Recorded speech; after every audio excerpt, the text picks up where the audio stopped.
The Cubs, we're still not any closer to winning the World Series here in Chicago. What's your perspective as far as what's happening with this franchise?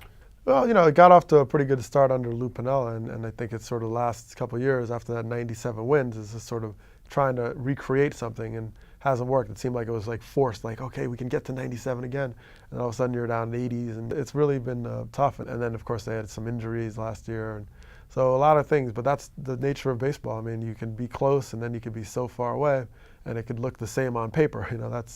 Unfortunately, that's when you have to play it and execute 162 games, and that's a really tough part.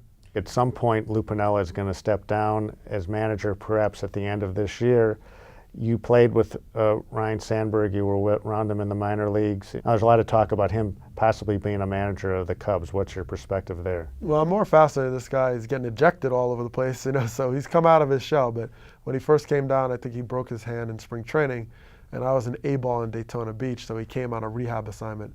And he barely said a word for like the 3 days he was there. He didn't say, but I'll tell you, he worked hard, he was prepared, he had a plan at the plate.